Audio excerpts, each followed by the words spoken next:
Stellar Transformations, episode 21. Untuk melihat video selengkapnya, sahabat bisa kunjungi playlist yang telah Sabta Novel sediakan. Yuk mari, kita berimajinasi bersama dan masuk ke alur ceritanya.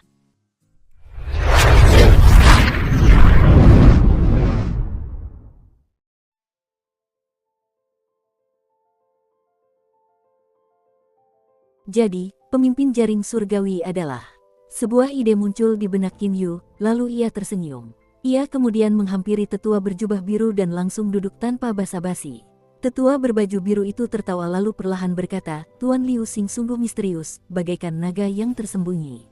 Dalam 3 bulan berturut-turut, Anda menyelesaikan semua 9 misi kartu emas yang Anda ambil dengan sempurna. Saat pertama kali saya mengetahuinya, saya sangat takjub. Baru setelah itu saya tahu bahwa ternyata jaringan luar jaringan surgawi saya masih memiliki ahli seperti Tuan Liu Xing. Misi kartu emas sama sekali tidak menantang. Aku sangat ingin menemukan pasangan, tapi tidak berhasil. Ini sungguh," kata Qin Yu dengan sangat angkuh. Dia melakukan hal itu karena dia ingin merahasiakan identitas aslinya dari orang lain dan juga ingin menampilkan pembunuh bayaran Liu Xing sebagai ahli kelas atas yang mengabdikan dirinya pada seni bela diri dan tidak peduli pada apapun selain seni bela diri. Sama sekali tidak menantang. "Mungkinkah Tuan Liu Xing sudah mencapai puncak level Xiantian?" tanya tetua berbaju biru. Qin Yu tiba-tiba tertawa terbahak-bahak dan berkata, "Tetua Agung, kau pasti tahu setelah sedikit menguji, kan? Sulit sekali bertemu ahli sekaliber dirimu." Saat dia selesai berkata, dia tiba-tiba menyerang dengan tangan kanannya. Sejak kecil, Qin Yu telah melatih kekuatan jari-jarinya dan, pada saat yang sama, kelenturannya berulang kali. Setelah banyak terobosan, kini kekuatan jari-jarinya telah mencapai tingkat yang menakjubkan. Ia mengulurkan jari telunjuk tangan kanannya, menciptakan puluhan ilusi. Mata tetua berjubah biru berbinar. Ia juga mengulurkan jari telunjuk tangan kanannya, dan cahaya menyilaukan muncul di sana. Bang! Jari lawan jari. Jari-jari saling beradu. Tak disangka, keduanya sama-sama seimbang. Qin Yu sedikit melengkungkan sudut mulutnya ke atas. Seberkas cahaya ungu tiba-tiba memancar dari ujung jarinya. Tetua berbaju biru itu hanya merasakan kekuatan tajam menembus tubuhnya melalui ujung jarinya. Ia tak kuasa menahan diri untuk tidak terkejut. Ia segera menarik jarinya dan, pada saat yang sama, menggunakan energi Xiantian cair di dantiannya untuk melenyapkan aliran energi asing ini. "Haha, Tuan Liu Xing benar-benar hebat. Orang tua pikun ini mengagumimu. Sungguh." Tetua berbaju biru itu tertawa terbahak-bahak dan langsung berkata. Matanya berbinar, menindaklanjuti perintah Qin Do untuk mengundang Qin Yu kali ini, hal pertama yang harus ia lakukan adalah menentukan tingkat kekuatan Qin Yu. Dilihat dari kekuatan serangan satu jari ini saja, tetua berbaju biru sudah dapat memastikan dengan pasti bahwa pembunuh Liu Xing di hadapannya tidak lebih lemah darinya. "Kau tidak menggunakan seluruh kekuatanmu, Tetua Agung, jadi kemenanganku tidak ada nilainya," kata Qin Yu dengan acuh tak acuh. Ia dapat melihat bahwa tetua berjubah biru ini tidak menggunakan seluruh kekuatannya. Namun, Qin Yu juga tidak menggunakan seluruh kekuatannya. Ia yakin, jika ia harus berhadapan dengan tetua berjubah biru itu, hanya dengan menggunakan energi Xiantian ungu yang ia miliki berkat berlatih diagram trans surga ketiga, ia pasti dapat menghancurkan tetua berjubah biru itu. "Tuan Liu Xing memiliki kekuatan yang sangat tinggi. Sepertinya Anda sudah memenuhi syarat untuk menjalankan misi khusus," kata tetua berjubah biru itu dengan misterius. Qin Yu sedikit menyipitkan matanya. Ia tahu ia menyamar sebagai pembunuh Liu Xing, seorang ahli bela diri dan batas manusia, jadi ia langsung berkata, "Oh, kau baru bilang aku memenuhi syarat untuk misi ini setelah mengujiku tadi. Sepertinya misi ini sangat hebat. Ceritakan padaku." Tetua berbaju biru berkata secara misterius, "Keren. Tuan Liu Xing, cukup banyak ahli yang ikut serta dalam misi ini yang setara dengan Anda. Namun, dengan bergabung dalam misi ini, Anda harus melupakan hidup dan mati." Oh, jantung Qin Yu berdebar kencang. Dia tahu bahwa, dengan kekuatannya saat ini, dia telah membuat tetua berjubah biru berpikir bahwa pembunuh Liu Xing adalah ahli Xiantian tingkat atas. Namun, tetua itu baru saja mengatakan bahwa beberapa ahli yang berpartisipasi dalam misi ini berada di level yang sama dengannya. Bukankah ini jelas berarti mereka juga ahli Xiantian tingkat atas? Misi apa ini? Mungkinkah? Qin Yu diam-diam punya firasat. "Haha, dengan beberapa ahli sepertiku, apa ada misi sesulit itu? Mungkinkah membunuh seorang Sangxian?" tanya Qin Yu sambil tertawa. Tetua berbaju biru itu menggelengkan kepala dan berkata, bukan untuk membunuh seorang Sangxian, tapi untuk menjadi pengawal selama kurang lebih sebulan. Jika kau bersedia bergabung, selama bulan ini, kau harus melindungi klien dengan baik. Pria tua berbaju biru itu menatap Qin Yu dan mengamati reaksinya dengan saksama. Pengawal, kau memintaku menjadi pengawal? Tanya Qin Yu dingin. Tetua berbaju biru berkata dengan percaya diri, jangan khawatir, Tuan Liu Xing. Bukankah Anda selalu tidak suka misi yang mudah? Misi ini benar-benar sulit, dan terlebih lagi, kekuatan musuh potensial akan memuaskan Anda. Yang penting, jika misi ini berhasil, kami akan memberi Anda senjata kelas Xian yang tinggi. Senjata tingkat Xian tinggi merupakan senjata terbaik di mata manusia di benua Qianlong. Mengenai senjata suci, umumnya hanya para Xiuzenis yang bisa memilikinya. Qin Yu menemukan bongkahan besi Inrock Flaming itu, tetapi jika bukan karena tempaan Fen Yuzi, ia tidak akan memiliki senjata sucinya. Jadi, bagaimana mungkin manusia biasa bisa mendapatkan senjata suci? Hadiah misi berupa senjata bermutu tinggi seperti yang dikatakan tetua berjubah biru sudah sangat berharga. Senjata yang hebat memiliki daya tarik yang besar bagi seniman bela diri sehingga Qin Yu harus bertindak seolah-olah minatnya telah bangkit. Oh, sedikit kegembiraan terpancar di matanya. Melihat ekspresi Qin Yu, tetua berbaju biru itu tahu peluangnya untuk berhasil sangat besar. Ia langsung berkata, Tuan Liu Xing, sangat sulit menemukan misi seperti ini. Jika Anda ingin bergabung dengan kami, tunggulah saya di kedai teh ini 3 hari lagi.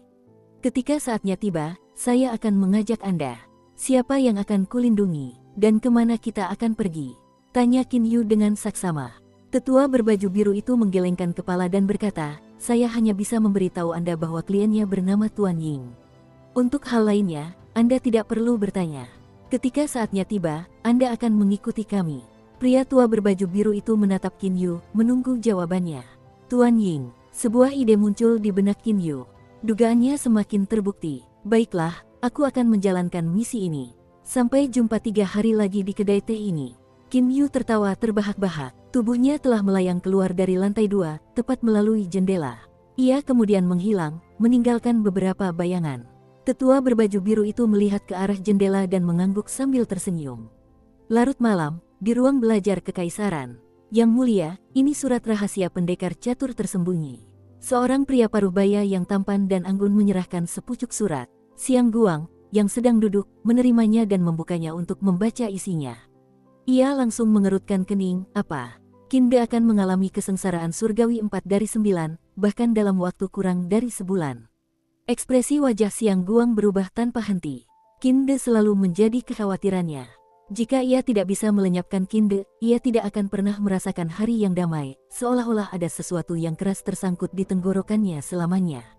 Terlebih lagi, hari ini ia mengetahui bahwa Qin De akan mengalami kesengsaraan surgawi 4 dari 9 sehingga ia menjadi agak bingung. Ia berharap Qin De akan gagal mengatasi kesengsaraan tersebut, tetapi ia juga takut Qin De akan berhasil dan menjadi ahli tahap Jindan. Jika yang terakhir terjadi, klan Qin akan memiliki 2 Sangxian dan begitu memberontak, ia akan menjadi ancaman yang jauh lebih besar. Xiang Guang berpikir lama, lalu mendongak menatap pria parubaya yang anggun di hadapannya dan bertanya, Tuan Lan, awalnya Wu Xing dan Wu De sudah menjelaskan bahwa mereka hanya berjanji untuk melindungi kita. Sangat sulit untuk membuat mereka bertindak. Ngomong-ngomong, apakah leluhur agung sudah memberikan instruksi, Tuan Lan? Sambil tersenyum, Tuan Lan mengeluarkan sebuah botol giok kecil dari dadanya, meletakkannya di atas meja di hadapan Xiang Guang, dan berkata, Yang mulia, ini pil merah berkembang. Saya yakin Yang mulia juga tahu apa yang dimaksud leluhur agung. Mendengar 3 kata pil merah berkembang, Xiang Guang terkejut. Kemudian, raut wajah garang muncul, pil merah berkembang terakhir, bagaimana mungkin leluhur agung menyerahkannya? Baiklah, jangan khawatir, Tuan Lan. Tolong beritahu leluhur agung bahwa aku pasti tidak akan mengecewakan leluhur agung. Wu Xing dan Wu De memang terlalu serakah. Namun, Qin De harus dihancurkan, mau bagaimana lagi? Aku tidak boleh membiarkan Qin De mengatasi kesengsaraan apapun yang terjadi. Kalau tidak, mereka akan memiliki 2 Xiuzenis tahap Jindan di pihak mereka, ditambah pasukan dari 3 kabupaten wilayah timur. Jadi, ketika perang pecah, bahkan jika pemberontakan mereka gagal, vitalitas klan Xiang akan sangat terpukul. Xiang Guang menggenggam botol giok di tangannya. Tuan Lan mengangguk kecil lalu berjalan keluar melalui pintu utama dengan sikap berwibawa. Sebaliknya, Xiang Guang menghabiskan sepanjang malam tanpa tidur di ruang belajar kekaisaran. Keesokan paginya, ia langsung meninggalkan istana kekaisaran bersama para ahli rahasia. Di sebuah rumah bangsawan terpencil, Sang Xian, Qinde itu ingin memberontak dan menghancurkan basis dan prestasi abadi klan Xiangku. Selain itu, dia akan segera menjalani kesengsaraan surgawi 4 dari 9. Klan Qin sudah memiliki seorang Sang Xian, yaitu Fen Yuzi. Jika Qinde dapat mengatasi kesengsaraan itu, mereka akan memiliki 2 Sang Xian juga, yang akan merugikan klan Xiangku, dan juga kalian berdua, kata Xiang Guang kepada 2 pria berpakaian hijau. Wu De dan Wu Xing adalah 2 Xiuzenis yang telah melindungi klan Xiang selama ratusan tahun. Kedudukan mereka sangat tinggi. Wu De memiliki rambut panjang yang terurai di kepalanya, terlihat sangat alami dan berkemauan keras. Dengan kekuatannya yang bahkan telah mencapai tahap akhir dari tahap Jindan, dia benar-benar seorang ahli. Meskipun Wu Xing juga memiliki rambut panjang, dia mengikatnya dengan ikat rambut. Mata dan alis putih Wu Xing memberikan seluruh tubuhnya aura yang jelas dari kecepatan dan keganasan. Dia telah mencapai tahap tengah dari tahap Jindan dalam latihannya, yang juga merupakan level Fen Yuzi. Saudara seperguruan, sepertinya saat itu kita hanya berjanji untuk melindungi klan Xiang, bukan? Kata Wu Xing kepada Wu De. Di antara para kaisar dinasti Chu, Xiang Yang adalah orang yang dapat menyaingi Xiang Yu sang penakluk dalam hal kebijaksanaan. Meskipun Xiang Yu adalah kaisar pendiri, ia dibunuh oleh para ahli yang ingin membalas dendam dari dinasti Qin. Xiang Yu menaklukkan semua negeri tetapi ia tidak memerintahnya. Setelah kematian Xiang Yu, putra satu-satunya Xiang Yang menjadi kaisar Chu. Xiang Yang sangat luar biasa dalam seni sastra dan militer. Bakatnya dalam seni bela diri tidak kalah dengan ayahnya Xiang Yu dan ia bahkan lebih baik daripada Xiang Yu dalam pemerintahan. Dialah yang mengundang Wu De dan Wu Xing ini untuk membantu klan Xiang pada saat dia masih memerintah. Adik seperguruan, Wu De melirik Wu Xing yang langsung berhenti bicara. Wu De menatap Xiang Guang dan berkata sambil tersenyum, Xiang Guang, ada apa? Katakan dengan jelas dan jangan bertele-tele. Apa yang kau inginkan dariku dan adik seperguruanku? Xiang Guang bersukacita. Ia langsung berkata, Sang Xian, bisakah kau membunuh Qinde untukku? Oh, bunuh dia. Wu De tersenyum, tetapi tidak berkata apa-apa lagi, tidak menolak maupun menerima. Ia hanya berjalan ke samping, mengambil sebuah buku, dan mulai membacanya dengan santai. Xiang Guang sungguh konyol. Karena para Xiuzenis menentang surga, mereka bukanlah orang-orang yang baik hati atau altruis. Kebanyakan dari mereka sangat egois. Kecuali teman-teman baik mereka sendiri, yang merupakan satu-satunya orang yang akan mereka bantu, mereka tidak membantu siapapun. Oleh karena itu, meminta mereka melakukan sesuatu yang tidak menguntungkan mereka secara cuma-cuma sama saja dengan berfantasi. 2 bajingan serakah, Xiang Guang diam-diam mengumpat. Namun, ia lupa bahwa, sebagai 2 Xiuzenis, tak ada alasan bagi mereka untuk membantunya tanpa imbalan. Xiang Guang memaksakan senyum dan berkata, tentu saja, Sang Xian, selama kau membunuh Qinde untukku, klan Xiangku pasti akan membalas budi dengan setimpal. Wu De dan Wu Xing masih tidak menunjukkan reaksi. Wu Xing menatap Xiang Guang dengan tatapan meremehkan yang syarat sindiran. Mustahil meminta Wu De dan adik seperguruannya melakukan sesuatu dengan menjanjikan imbalan setelah masalah ini selesai. Xiang Guang menyipitkan matanya sedikit, lalu menggertakkan giginya dan mengeluarkan sebuah botol giok dari dadanya. Mata Wu Xing dan Wu De langsung berbinar. Xiang Guang langsung berkata, Sang Xian, ada pil suci di dalam botol ini, pil merah berkembang yang berharga. Sekarang kuberikan pada kalian berdua. Klan Xiangku hanya meminta kalian untuk membunuh Qinde itu. Apakah ini tidak apa-apa? Wu Xing mengangkat alis putihnya dan bertukar pandang dengan saudara seperguruannya Wu De. Kemudian mereka berdua tertawa terbahak-bahak. Xiang Guang, serahkan saja masalah ini pada kami. Hanya Qinde yang mengurusnya. Kita berdua akan menyerang bersama. Mereka hanya punya Fen Yuzi di pihak mereka, jadi mereka pasti tidak akan bisa melawan kita. Tenang saja. Wu Xing menerima botol giok itu sambil tertawa terbahak-bahak. Xiang Guang merasakan sakit di hatinya, tetapi ia tetap berusaha memaksakan senyum. Kalau begitu aku akan menunggu kabar baikmu, Sang Xian. Baiklah, Sang Xian, Qinde akan menjalani masa kesengsaraan di pegunungan teratai hijau di perbatasan alam liar, tetapi aku tidak tahu persis di mana lokasinya. Masa kesengsaraannya akan datang dalam waktu 1 bulan. Oh, pegunungan teratai hijau. Qinde sedikit mengernyit. Menggunakan seni perubahan penampilan dan tulang, Qin Yu berubah menjadi pembunuh Liu Xing dan langsung menuju kedai teh yang disepakati.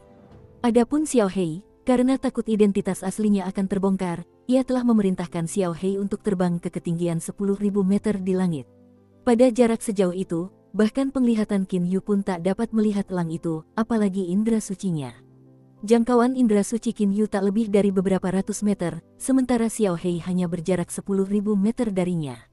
Namun, Xiao Hei memiliki penglihatan yang sangat tajam. Bahkan saat terbang di ketinggian 10.000 meter di udara, ia masih dapat melihat Qin Yu dengan jelas di bawah. Penglihatan Xiao Hei jelas sangat luar biasa dan jauh lebih unggul daripada elang jantan biasa.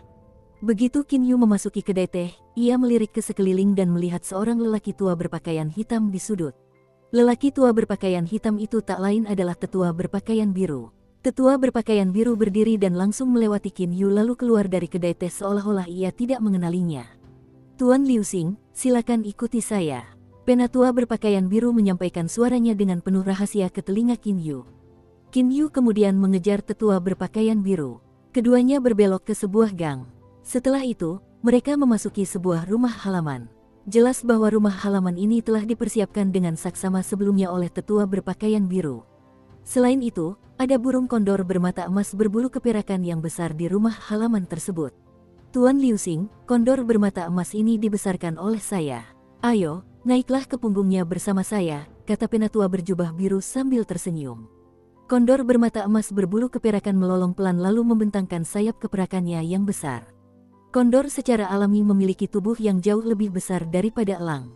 Namun, meskipun Xiao Hei termasuk jenis elang tertentu, ukurannya hampir sama dengan kondor bermata emas berbulu keperakan ini. Sambil mengembangkan sayapnya, burung kondor bermata emas berbulu keperakan itu terbang ke angkasa bersama penatua berpakaian biru dan Qin Yu duduk di punggungnya, lalu terbang ke arah timur. Kondor bermata emas ini ukurannya hampir sama dengan Xiao Hei, tapi jauh lebih lambat daripada Xiao Hei. Qin Yu berpikir dalam hati, punggung kondor bermata emas ini sangat lebar dan ada cukup ruang bagi mereka berdua untuk duduk berdampingan. Saat burung kondor terbang di langit, mereka duduk dengan sangat stabil meskipun ada hembusan angin yang kencang. Tuan Liu Xing, harap diingat bahwa saat bertemu klien, Anda tidak boleh mengajukan pertanyaan yang tidak perlu. Anda hanya perlu tahu bahwa Anda harus melindungi Tuan Ying.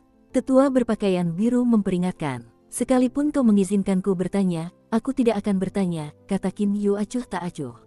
Setelah terbang setengah hari, burung kondor bermata emas itu langsung menukik ke dalam sebuah rumah halaman.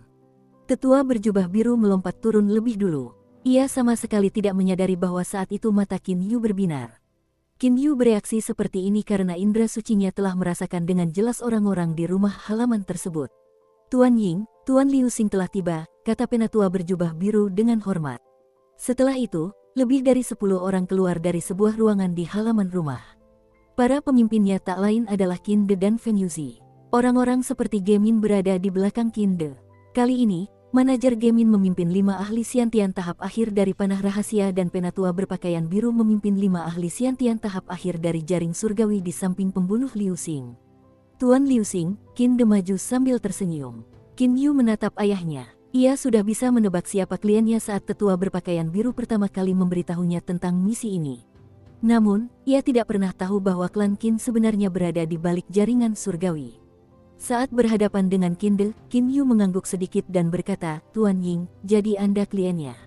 Saya akan memastikan keselamatan Anda. Qin De mengangguk sambil tersenyum lalu berkata dengan keras dan jelas, Tuan-tuan, semua persiapan telah dilakukan. Ayo berangkat. Qin De berjalan langsung ke arah seekor harimau putih keperakan. Harimau putih itu memiliki 2 sayap di tubuhnya. Ia tidak lain adalah raja di antara para harimau, seekor harimau putih yang terbang di langit. Tuan Liu Xing, saya punya kesan yang baik tentang Anda. Qin De tiba-tiba menoleh ke arah Qin Yu dan berkata sambil tersenyum. Qin Yu tersenyum sopan. Qin De kemudian duduk di atas harimau putih yang terbang di langit. Kesan bagus. Qin Yu tersenyum. Ayahnya masih belum tahu bahwa pembunuh Liu Xing ini hanyalah putra ketiganya, Qin Yu. Seperti sebelumnya, Qin Yu mengikuti penatua berjubah biru untuk menaiki kondor bermata emas berbulu keperakan. Para ahli Xiantian lainnya berbagi hewan terbang atau menggunakan hewan terbang mereka sendiri. Ke-15 orang termasuk Qin De kemudian melesat ke langit dan terbang ke timur dengan cepat. Mengendarai hewan terbang mereka, kelompok yang beranggotakan 15 orang termasuk Qin De terbang sangat cepat ke arah timur. Pada akhirnya aku masih mengikuti ayah. Pergantian peristiwa ini sungguh luar biasa. Ketika aku tak berhasil meskipun sudah berusaha keras, siapa sangka aku akan mendapatkan keinginanku sebagai pembunuh Liu Xing. Ini seperti bunga yang diawasi tak pernah mekar, tetapi pohon willow yang tak dirawat tumbuh. Melihat ayahnya di atas harimau putih yang terbang di langit di depannya, Qin Yu tak kuasa menahan senyum tipis. Qin Yu pada dasarnya tidak tahu lokasi yang dipilih untuk kesengsaraan kali ini. Perannya saat ini hanyalah seorang pengawal. Setelah terbang selama hampir 3 hari 3 malam, di mana mereka sempat beristirahat untuk makan, mereka akhirnya tiba di tujuan pertama, sebuah kota kecil di perbatasan wilderness yang disebut kota Qingxi. Datang. Setelah meneriakkan perintahnya, Qin De memimpin dalam menukik ke bawah. Rombongan kecil penerbang di belakangnya juga menukik ke bawah dengan jarak yang dekat. Mereka mendarat tepat di sebuah tempat di sisi timur kota Qingxi. Namun, Qin Yu merasa bahwa saat ini Xiao Hei sedang terbang di ketinggian beberapa ribu meter di atas mereka. Pada usia 7 tahun, Qin Yu mengasuh Xiao Hei saat ia masih anak ayam. Ia akan berusia 19 tahun di tahun yang baru, jadi sudah hampir 12 tahun sejak saat itu. Seseorang dan seekor elang tampaknya tak terpisahkan selama 12 tahun terakhir. Telepati misterius yang tak terlukiskan bahkan telah berkembang di antara mereka. Tuan Ying, kita akan menginap di sini malam ini, kan? Tanya penatua berpakaian biru pada Qin De.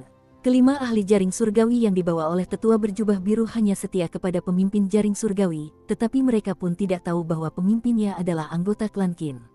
Untuk mencegah kecelakaan kali ini, Qin De telah memberitahu tetua berjubah biru dan Gemin untuk memanggilnya Tuan Ying. Kita menginap di sini malam ini. Besok pagi semua orang akan pergi ke wilderness, jadi mari kita istirahat malam ini. Qin De tersenyum lalu menoleh ke Gemin dan berkata, Pak Tua Ge, cepat siapkan makan dan penginapan untuk semuanya. Dukung terus channel YouTube Sabta Novel. Gemin segera berkata dengan hormat, baik, Tuan Ying. Malam harinya, semua orang makan di rumah yang cukup besar ini, lalu sebagian besar mulai beristirahat atau tidur karena, bagaimanapun juga, mereka akan memasuki alam belantara besok. Tak seorang pun, baik dari jaring surgawi maupun panah rahasia, mengeluh tentang masuknya mereka ke alam belantara. Bahkan jika mereka diminta untuk mati, mereka tidak akan takut, karena mereka sudah dicuci otaknya sejak awal pelatihan. Namun, kali ini ada orang asing yang menemani mereka, yaitu Liu Xing, seorang pembunuh bayaran Xiantian tingkat atas. Malam ini bulan bersinar terang tetapi hanya ada beberapa bintang. Bulan yang terang tergantung di sudut langit. Qin Yu belum tidur dan sedang mengamati bulan di atas dari halaman. Daerah belantara, aku tidak pernah menyangka ayah akan memilih lokasi di daerah belantara untuk menjalani kesengsaraannya. Qin Yu diam-diam mengerang. Seseorang akan bertemu dengan binatang iblis yang lebih kuat saat ia masuk lebih dalam ke daerah belantara. Namun aku yakin ayah tidak akan memilih tempat yang jauh di daerah belantara untuk menjalani kesengsaraannya. Tiba-tiba, Qin Yu mengerutkan kening dan berhenti berpikir karena seseorang mendekat. Tuan Liu Xing, Anda begadang sampai larut malam. Apa mungkin Anda sedang mengkhawatirkan sesuatu? Tanya Qin De sambil tersenyum hangat sambil berjalan menghampiri Qin Yu.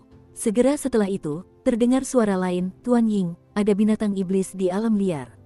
Meskipun kita tidak akan masuk jauh ke alam liar kali ini, jika kita bertemu dengan binatang iblis, itu akan tetap sangat berbahaya. Mungkin Tuan Liu Xing juga bisa merasakan bahwa perjalanan ini berisiko. Fen Yuxi juga berjalan mendekatinya. Qin De berkata dengan nada acuh tak acuh, Tuan Liu Xing, jika Anda merasa misi ini berisiko, Anda juga bisa menyerah. Kami pasti tidak akan menyalahkan atau menertawakan Anda. Lagi pula, alam liar adalah tempat yang berbahaya. Qin De tidak memberitahu Qin Yu apapun tentang lokasi yang dipilihnya kali ini. Pegunungan teratai hijau hanya berada di perbatasan alam liar. Semakin dalam suatu tempat di alam liar, semakin berbahaya tempat itu. Pegunungan teratai hijau tidak lebih dari sekadar pegunungan besar di perbatasan alam liar, jadi, meskipun ada binatang buas, Qin De dan rombongannya masih akan dapat mengatasinya dengan mudah. Menyerah? Tentu saja tidak, aku hanya ingin tahu apakah kita akan bertemu monster iblis setelah memasuki alam liar kali ini. Beberapa monster iblis berada di level yang sama dengan para ahli Xiantian, sementara yang lain setara dengan Sang Xian. Beberapa bahkan lebih tangguh daripada Sang Xian. Jika kita bertemu monster iblis yang setara dengan Sang Xian, aku ingin tahu apakah aku atau monster itu pada akhirnya akan selamat dari pertarungan sampai mati di antara kita. Kata Qin Yu acuh tak acuh. Tuan-tuan, saya akan kembali beristirahat dulu. Qin Yu melipat tangannya dan berkata, kau mau kembali istirahat? Kalau begitu, kami tidak akan merepotkanmu lagi, Tuan Liu Xing. Qin De dan Fen Yuzi memberi isyarat agar ia pergi. Qin Yu kemudian langsung kembali ke kamarnya, meninggalkan dua orang, Qin De dan Fen Yuzi, di halaman. Fen Yuzi melambaikan tangannya. Mantra pembatasan sederhana segera dirapalkan, mengisolasi suara mereka sepenuhnya dari luar mantra. Saudara Feng, apa pendapatmu tentang pembunuh bayaran Liu Xing ini? Aku bisa merasakan aura Yuer di tubuhnya. Qin De sedikit mengerutkan kening dan berkata, pada tingkat kekuatan Qin De saat ini, ia telah mengembangkan indera yang agak mirip dengan indera suci. Tidak seorang pun akan dapat menipu orang seperti dia hanya dengan menggunakan seni penampilan dan perubahan tulang.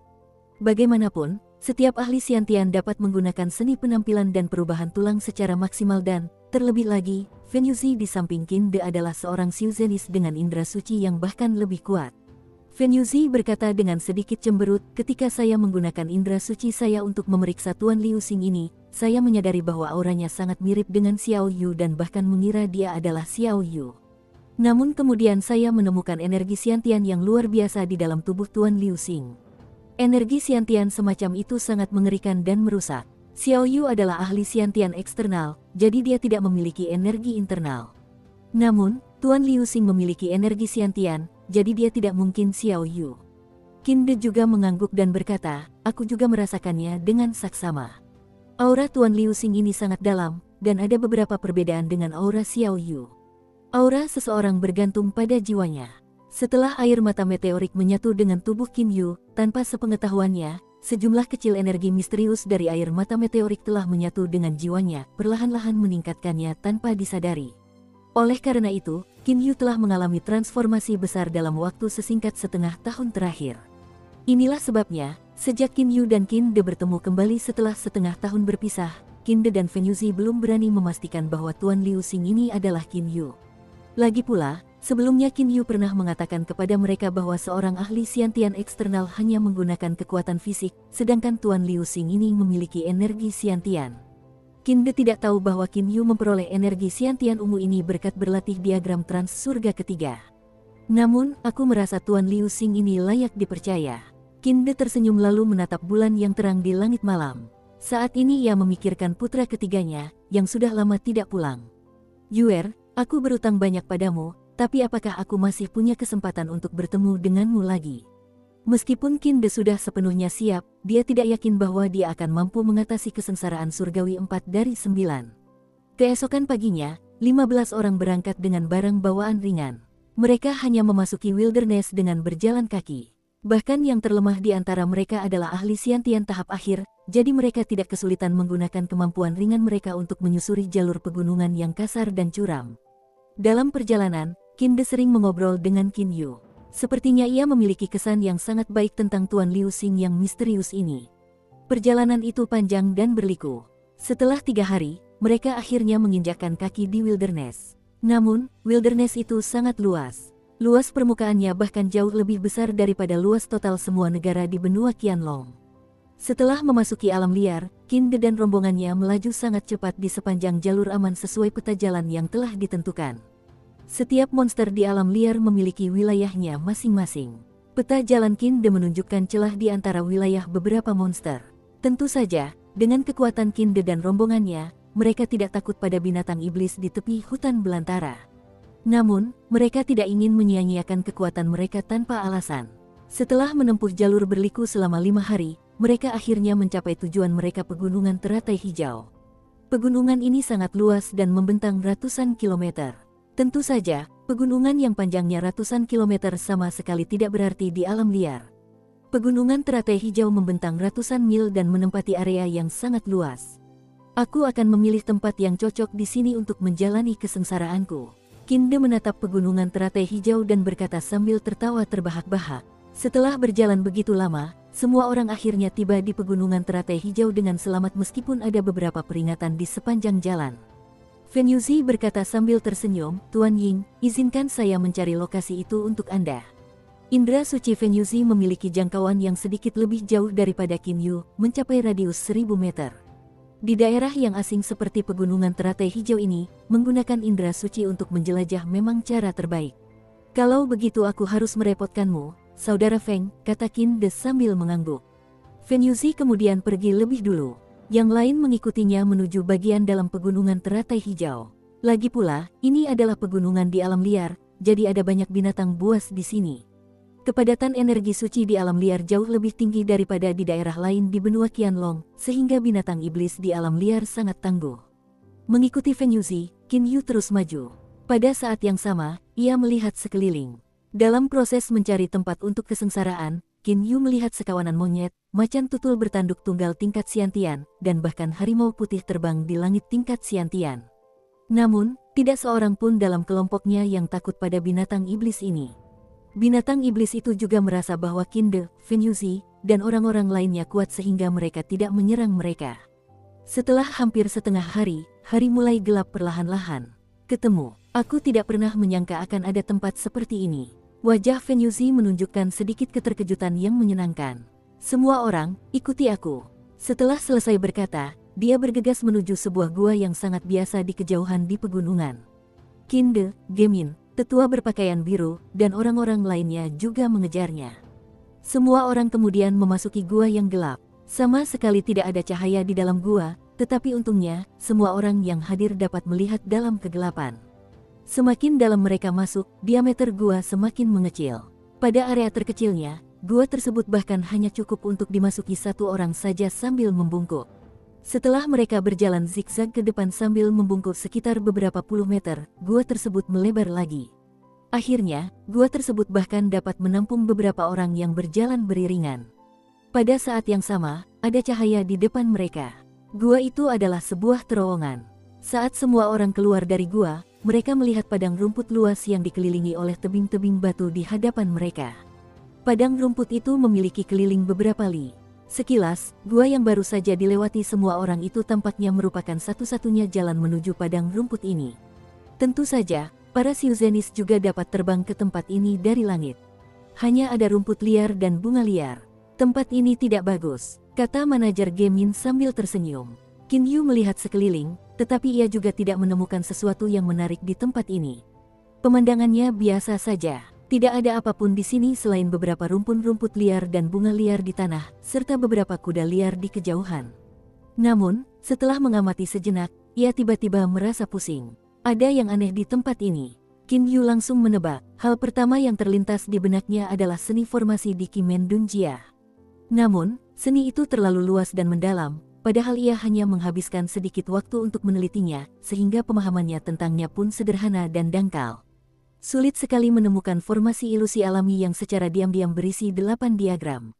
Tunggu aku memodifikasinya sedikit. Feng Yuzi tertawa terbahak-bahak dan berkata. Kemudian, sebuah pedang terbang berwarna merah menyala melesat dari telapak tangannya. Bersamaan dengan itu, pedang terbang berwarna merah menyala itu tiba-tiba membesar hingga mencapai panjang 10 meter. Pedang raksasa itu kemudian menebas tebing-tebing batu dengan ganas. Seolah-olah tahu yang dipotong dengan pisau, bentuk tebing-tebing batu itu langsung berubah akibat tebasan tersebut. Tak lama kemudian, Feng Yuzi menarik pedang terbangnya dengan puas. Kini, bentuk seluruh lembah telah sedikit berubah. Tuan Ying, dengan bantuan formasi 8 diagram alami ini, ditambah dengan itu saya akan membentuk formasi 8 diagram terbalik di sekeliling Anda sehingga formasi ortodoks dan 8 diagram terbalik akan terintegrasi satu sama lain dan menyerap kekuatan alam di sekitar Anda untuk melindungi Anda. Kali ini Anda akan memiliki peluang yang jauh lebih baik untuk mengatasi kesengsaraan, kata Feng Yuzi sambil tertawa haha. Begitu Qin De mendengarnya, wajahnya langsung menunjukkan ekspresi gembira. Ia langsung berkata, aku harus merepotkanmu, saudara Feng. Feng Yuzi kemudian mulai memasang mantra pembatas dan formasi dengan konsentrasi tinggi. Untuk meningkatkan peluang keberhasilan Qin De semaksimal mungkin, semua orang juga dikurung dalam formasi alami. Dua bersaudara Wu De dan Wu Xing telah tiba di pegunungan teratai hijau. Menggunakan ilmu pedang terbang mereka membawa serta 2 orang tua masing-masing. Keempat orang tua yang datang bersama mereka bukanlah orang biasa. Mereka semua adalah ahli Xiantian tingkat atas dan merupakan ahli super tersembunyi dari klan Xiang. Untuk saat ini, Wu De, Wu Xing dan 4 orang lainnya tinggal di puncak gunung jajaran pegunungan teratai hijau. Para senior, menurut informasi kami, Qin De seharusnya sudah tiba di pegunungan teratai hijau selama beberapa hari. Bukankah kita juga harus segera menyelidiki di mana mereka memilih untuk menjalani kesengsaraan? Pemimpin keempat tetua, seorang tetua berambut putih, berkata kepada Wu De dan Wu Xing. Wu De, dengan rambut panjangnya yang berkibar, tersenyum. Wuxing yang beralis putih kemudian berkata dengan acuh tak acuh, tidak perlu terburu-buru. Pegunungan teratai hijau hanya beberapa ratus li panjangnya. Dengan kecepatan pedang terbang kita, ditambah dengan memeriksa menggunakan indera suci kita, 1 malam saja sudah cukup untuk mengetahui di mana mereka berada. Wu De berkata, adik seperguruan, malam ini mari kita selidiki dengan saksama untuk melihat di mana sebenarnya Qin De bersembunyi. Oke, kau jauh lebih kuat daripada Fen Yuxi, jadi saat kau menggunakan indera sucimu untuk menyelidiki, dia tidak akan merasakan apapun. Ada sedikit kesombongan di wajah Wuxing. Dia sama sekali tidak khawatir tentang misi ini. Wu De dan adik seperguruannya menganggap Fen Yuxi satu-satunya lawan karena ahli jin dan tingkat menengah seperti dia akan sedikit merepotkan. Sedangkan yang lain, mereka sama sekali tidak menghiraukan mereka. Tubuh seorang Xiu Zhenist selalu dilindungi oleh energi elemen, sehingga senjata-senjata yang disebut-sebut berkelas Xian tinggi itu tidak akan mampu melukai mereka. Malam hari, bulan yang terang tergantung di langit. Qin De dan Qin Yu duduk berdampingan sambil mengobrol. Tuan Liuxing, saya selalu penasaran mengapa Anda berlatih begitu keras, kata Qin De sambil tersenyum. Meskipun mereka telah tiba di pegunungan teratai hijau selama beberapa hari, ini adalah pertama kalinya Qin De dan Tuan Liuxing yang misterius membicarakan hal ini. Qin Yu berkata sambil tersenyum, berlatih keras. Hal pertama yang terlintas di pikirannya adalah ayahnya, tetapi dalam sekejap mata ia teringat akan jati dirinya saat ini, jadi ia langsung berkata, pertama-tama aku berlatih keras untuk keluargaku dan kedua karena aku ingin melampaui batas dalam latihan. Qin De tidak tahu identitasnya jadi Qin Yu mengatakan apa yang ada di pikirannya secara langsung. Oh, mengejar batas dalam latihan. Qin De penasaran. Qin Yu mengangguk, ya, aku sebenarnya merindukan dunia Xiu Zhen, tempat aku bisa terbang 10.000 li ke cakrawala saat aku bergerak, dan membunuh musuhku dari jarak 1.000 li dengan menghunus pedangku saat aku marah. Melawan surga dan neraka, melawan binatang iblis. Qin Yu menjadi sedikit bersemangat. Ia kemudian menggelengkan kepala dan berkata sambil mendesah. Sayang sekali, kekuatanku masih jauh dari cukup. Aku yakin kamu pasti akan mencapai tujuanmu, kata Qin De sambil tersenyum. Mungkin, Qin Yu menatap ayahnya di hadapannya. Hatinya sedikit menghangat. Ia pindah ke Misty Villa saat berusia 6 tahun. Selama bertahun-tahun, perjalanan ke tempat ini bersama ayahnya secara tak terduga menjadi waktu terlama yang pernah ia dan ayahnya habiskan bersama. Mereka telah mengobrol satu sama lain setiap hari selama beberapa hari terakhir seperti teman baik. Simbol 8 diagram raksasa terbentuk secara alami di seluruh lembah. Fen Yuxi telah membangun dasar formasi tersebut dan menghubungkannya dengan lembah menggunakan energi elemennya. Hanya dengan cara inilah ia dapat sepenuhnya mengaktifkan kekuatan formasi 8 diagram alami tersebut. Formasi 8 diagram alami menyerap energi suci, lalu menyalurkannya ke pusat lembah melalui 8 jalur. Di tengah lembah, terdapat formasi kecil diagram 8 terbalik. Qin De duduk bersila di tengah formasi diagram 8 terbalik ini. 8 diagram alam yang besar terus-menerus menyerap energi suci dan menyalurkannya ke dalam 8 diagram terbalik melalui 8 jalur. Setelah menyerap selama 3 hari, formasi 8 diagram terbalik telah terisi energi. Saat ini, sebuah kekuatan mengerikan bergerak tanpa henti dalam formasi 8 diagram terbalik. Qin De sekarang dapat mengaktifkan kekuatan ini untuk membentuk lapisan pelindung. Kalian bertiga belas dengarkan, kata Fen Yuxi sambil menatap Qin Yu dan yang lainnya. Gemin dan 5 orang dari Secret Arrow, Elder Blueclad dan 5 orang dari Heavenly Net, dan Qin Yu, semuanya berjumlah 13 orang. Ke-13 orang ini mendengarkan perintah Fen Yuxi. Formasi 8 diagram alam yang besar belum diaktifkan. Begitu dimulai, ilusi alam akan tercipta dan kalian semua juga akan terpengaruh. Oleh karena itu, pertama-tama, aku akan membuat formasi 8 diagram kecil di tubuh kalian masing-masing. Dengan cara ini, kalian tidak akan terpengaruh oleh ilusi. Fen Yuxi berkata kepada semua orang. Fen Yuxi telah menghubungkan 8 diagram alam raksasa dan 8 diagram terbalik yang mengelilingi Qin De menggunakan energi elemennya sehingga keduanya sepenuhnya berada di bawah kendalinya. Selama Fen Yuxi menggunakan energi elemennya untuk membentuk formasi 8 diagram pada semua orang, formasi raksasa itu tidak akan memengaruhi siapapun. Jika musuh datang, aku akan mengaktifkan formasi 8 diagram alam yang besar sekaligus untuk menghalangi mereka. Begitu mereka terpengaruh oleh ilusi sementara kamu tidak, kamu harus memanfaatkan kesempatan untuk membunuh mereka. Fen Yuxi memberitahu semua orang dengan jelas apa yang harus dilakukan sambil melihat mereka. Mereka semua paham bahwa, ketika musuh terpengaruh oleh ilusi sementara mereka tidak terpengaruh, saat itulah peluang terbaik untuk membunuh musuh. Tentu saja, belum tentu ada musuh. Aku hanya memperingatkanmu. Namun, kau harus ingat satu hal, yaitu, kau tidak boleh membiarkan siapapun mendekati Tuan Ying apapun yang terjadi, kata Feng Yuzi dengan sungguh-sungguh. Semua orang juga mengangguk. Sejak saat itu, Qin De selalu berlatih dalam diagram 8 terbalik, berusaha mencapai kondisi terbaik sebelum datangnya kesengsaraan surgawi 4-9. Tentu saja, ia tidak lagi mengobrol dengan Qin Yu.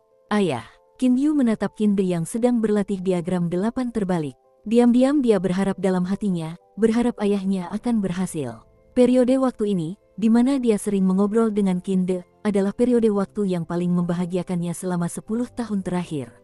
Hari-hari berlalu, setelah 3 hari berlatih, Qin De akhirnya berhenti. Malam ini, malapetaka surgawi akan datang, kata Qin De kepada semua orang.